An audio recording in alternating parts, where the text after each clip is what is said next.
હોળી આવી રહી છે તો એ માટે સ્પેશિયલી આપણે મીઠા ઘૂઘરા બનાવીશું.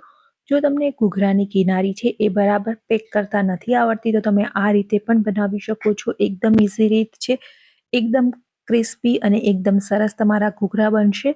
તો કઈ રીતે બનાવવા છે એ માટે વિડીયોને સ્કીપ કર્યા વગર જોજો, અને હજુ સુધી ચેનલને સબસ્ક્રાઇબ નથી કરી તો સબસ્ક્રાઇબ કરી અને બેલ આઇકન પર ક્લિક કરી દો, જેનાથી તમને ડેઇલી નોટિફિકેશન મળતી રહે.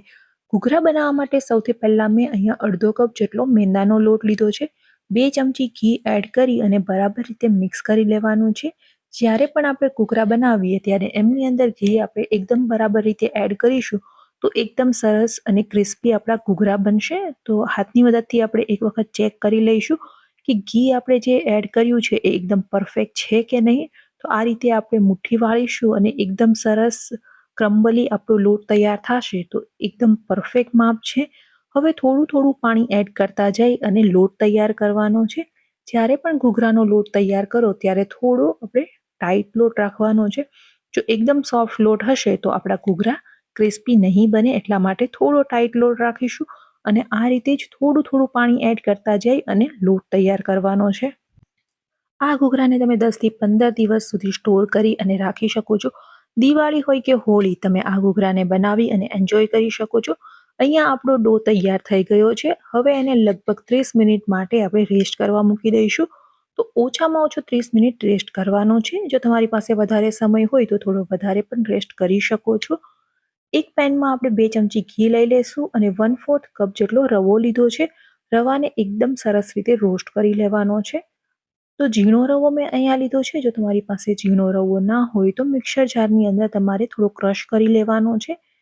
રવાને બરાબર રીતે શેકવો ખૂબ જ જરૂરી છે. જો એકદમ સરસ રીતે નહીં શેકાય તો આપણે જ્યારે પણ ઘૂઘરા ખાશું ત્યારે એ કાચો લાગશે. તો રવો એકદમ સરસ રીતે ફૂલી જાય એટલો આપણે શેકી લઈશું. તો લગભગ 4 થી 5 મિનિટમાં આપણો રવો છે એકદમ સરસ રીતે શેકાઈ જશે. એમને એક બાઉલમાં આપણે ટ્રાન્સફર કરી લઈએ. સેમ પેનમાં ફરીથી મેં 2 ચમચી જેટલું ઘી લીધું છે. હવે આપણે ડ્રાયફ્રૂટ્સને રોસ્ટ કરી લેવાના છે. તો ડ્રાયફ્રૂટ્સમાં મેં અહીંયા કાજુ, બદામ અને પિસ્તા લીધા છે. અહીંયા આ રીતનો મેં પાવડર તૈયાર કરી લીધો છે, જેનાથી જ્યારે આપણે ઘૂઘરા બનાવીશું ત્યારે એમને પેક કરવામાં ખૂબ જ ઇઝી રહેશે. તમે અહીંયા ડ્રાયફ્રૂટ્સની કતરણ અથવા તો ઝીણા ટુકડામાં કટ કરીને પણ લઈ શકો છો. ડ્રાયફ્રૂટ્સને રોસ્ટ થવામાં માત્ર 1 થી 2 મિનિટનો જ ટાઈમ લાગશે. અહીંયા ડ્રાયફ્રૂટ્સ છે એ રોસ્ટ થઈ ગયા છે. હવે માવો એડ કરી દઈએ. તો મેં 1/4 કપ જેટલો માવો લીધો છે. માવો એડ કરી અને માવાને પણ શેકી લેવાનો છે. અહીંયા આપણે માવાને વધારે શેકવાની જરૂર નથી. ઘરનો બનાવેલો માવો છે એટલે ઓલરેડી એકદમ પરફેક્ટ રીતે શેકાયેલો છે. જો તમે બહારથી માવો લાવ્યા હોય તો એક વખત તમારે શેકી લેવાનો છે ને ત્યારબાદ તમે એમનો યુઝ કરી શકો છો. લાસ્ટમાં આપણે દ્રાક્ષ એડ કરી દઈશું. તો દ્રાક્ષ આપણે લાસ્ટમાં એડ કરવાની છે. એક વખત બધા ડ્રાયફ્રૂટ્સ અને માવો શેકાઈ જાય ત્યારબાદ. તો બધી જ વસ્તુ શેકાઈ ગઈ છે. હવે ગેસની ફ્લેમને બંધ કરી લઈશું અને સેમ બાઉલમાં ટ્રાન્સફર કરી લઈશું જેમાં આપણે રવાને ટ્રાન્સફર કર્યો હતો. અડધો કપ ખાંડ એડ કરી દઈએ. તો અહીંયા મેં અડધા કપથી થોડી ઓછી ખાંડ લીધી છે. એકદમ પરફેક્ટ ગળ્યું બનાવવા માટે અડધો કપ એકદમ પરફેક્ટ માપ છે. અહીંયા હું થોડી ઓછું ગળ્યું બનાવું છું એટલા માટે મેં થોડી ઓછી ખાંડ લીધી છે. બધી વસ્તુને મિક્સ કરી દઈશું અને 1 ચમચી જેટલું મેં અહીંયા ઇલાયચી પાવડર લીધો છે. જો તમને ઇલાયચી પાવડર એડ ના કરવો હોય તો તમે સ્કીપ કરી શકો છો, પરંતુ ઇલાયચીનો ટેસ્ટ ખૂબ જ સરસ આવશે ઘૂઘરામાં. હવે આપણે મિશ્રણને મિક્સ કરી અને થોડું ઠંડુ થવા દઈશું. એક વખત આપણું સ્ટફિંગ ઠંડુ થાય ત્યારબાદ જ આપણે એમને સ્ટફ કરવાનું છે. જો ગરમ ગરમ તમે સ્ટફ કરશો તો આપણા ઘૂઘરા છે એ સારા નહીં બને. તો જ્યાં સુધીમાં આપણું સ્ટફિંગ છે એ ઠંડુ થાય છે ત્યાં સુધીમાં આપણે પૂરી તૈયાર કરી લઈએ. તો આપણો ડો છે એ પણ એકદમ પરફેક્ટ રેસ્ટ થઈ ગયો છે. આ રીતે નાના બોલ્સ તૈયાર કરી અને આપણે પૂરીઓ તૈયાર કરી લેવાની છે. તો જ્યારે આપણે પૂરી બનાવીએ ત્યારે એમની જે કિનારીનો ભાગ છે એ થોડો પતલો રાખવાનો છે અને વચ્ચેનો ભાગ છે એ થોડો થીક રાખીશું. વધારે પડતો પણ આપણે થીક નથી રાખવાનો. તો આ રીતે કોર્નરની સાઈડ છે આપણે વણી અને મીડિયમ સાઇઝની પૂરી તૈયાર કરી લઈએ. તો અહીંયા હું નાની સાઇઝના ઘૂઘરા બનાવું છું એટલા માટે આ સાઇઝની પૂરી બનાવી છે. જો તમે મોટી સાઇઝના ઘૂઘરા બનાવતા હોય તો થોડી મોટી અહીંયા પૂરી બનાવી શકો છો. આપણી પૂરી બનીને તૈયાર થઈ ગઈ છે. તો આ રીતનું કોઈ પણ કૂકી કટર હોય તો એની મદદથી આપણે એક રાઉન્ડ શેપ આપી દેવાનો છે, જેનાથી એકદમ પરફેક્ટ સાઇઝના આપણા ઘૂઘરા બનશે અને બધા જ ઘૂઘરાની જે સાઇઝ છે એ પણ એક જ સરખી બનશે. તો તો આપણે પહેલાં તો બધી જ પૂરીઓને બનાવી અને તૈયાર કરી લઈશું. ત્યાં સુધીમાં આપણું સ્ટફિંગ પણ ઠંડુ થઈ જશે અને આ રીતે એકસાથે બધી પૂરીઓ બનાવી લેવાથી લાસ્ટમાં સ્ટફિંગ ફિલ કરવામાં પણ ઇઝી રહેશે. તો આપણી બધી જ પૂરીઓ બની અને તૈયાર થઈ ગઈ છે અને ત્યાં સુધીમાં આપણું સ્ટફિંગ પણ એકદમ સરસ ઠંડુ થઈ ગયું છે. હવે આપણે 1 ચમચી જેટલું સ્ટફિંગ લઈ અને સેન્ટરમાં મૂકી દઈશું. તો જ્યારે પણ તમે સ્ટફિંગ પૂરીની અંદર મૂકો ત્યારે એકદમ સેન્ટરમાં જ મૂકવાનું છે. જો એમની કિનારી પર થોડું પણ સ્ટફિંગ આવી જશે તો એકદમ પરફેક્ટ રીતે પેક નહીં થાય. તમારી પૂરી તમને એવું લાગતું હોય થોડી ડ્રાય છે અને પરફેક્ટ રીતે સીલ નથી થતી, તો થોડું તમે અહીંયા પાણી કોર્નર પર લગાવી શકો છો. આ રીતે હાથની મદદથી પ્રેસ કરી અને આપણે સ્ટફ કરી દેવાની છે.